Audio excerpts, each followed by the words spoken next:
Welcome to MG9 news. కోసిగిలో మండలంలో ప్రకృతి వ్యవసాయ క్షేత్రాలను పరిశీలించిన లండన్ బృందం. కర్నూలు జిల్లా కోసిగి మండలంలో జరిగే ప్రకృతి వ్యవసాయ అమలు తీరును లండన్ బృందం పరిశీలించింది.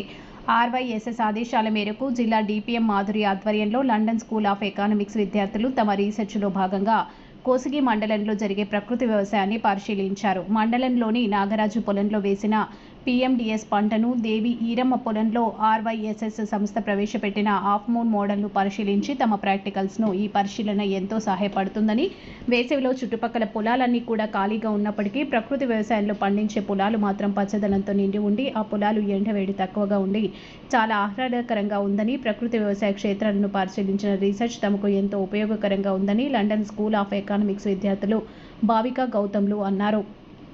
కోల్మన్పేట గ్రామంలో BRC సెంటర్ను పరిశీలించారు. వారు తయారు చేసే కషాయాలు రసాయన ఎరువులకు దీటుగా ఎలా పనిచేస్తాయో London school of economics research బృందానికి కర్నూలు DPM మాధురి వివరించారు. ఈ కార్యక్రమంలో DPM మాధురి మేడంతో పాటు Adoni division master trainer Nagesh, NFA Abdul Basheed, Mallikarjuna, Sandeep మరియు ప్రకృతి వ్యవసాయ సిబ్బంది, రైతులు పాల్గొన్నారు. MG9 టీవీ న్యూస్ ఛానల్తో కోసిగి రిపోర్టర్ సతీష్. ఒక మొక్క వారంకి చనిపోతుంది అనుకోండి, మనం వర్షం పడలేదు మనకు వారం వరకు, ఇది మనం వేసిన తర్వాత దాని life it will continue up to 20 days. మళ్ళీ 20 days తర్వాత ఇవ్వగలిగితే it will continue up to 15 days.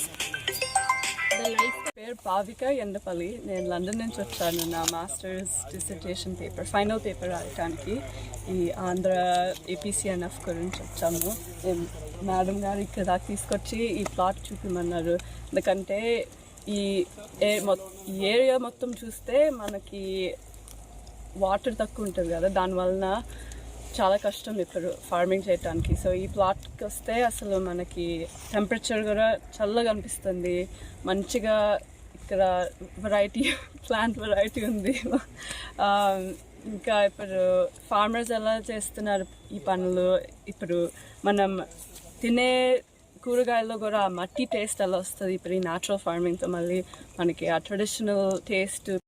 ఒక పని అసైన్ చేయడం జరిగిందండి. ఇక్కడ నుంచి మన లండన్లో PhD స్కాలర్ భావిక అనేసి ఇక్కడ మన RYSSలో న్యాచురల్ ఫార్మింగ్ ఏమేమి యాక్టివిటీస్ జరుగుతున్నాయని ఇక్కడ వీక్షించి మళ్ళీ పైకి వెళ్ళి ఆమె రీసెర్చ్ సబ్మిట్ చేయడం జరుగుతుంది. దాని గురించి ఇంకొక అబ్బాయి గౌతమ్ అని కూడా వచ్చాడు. ఆ అబ్బాయి కూడా PhD.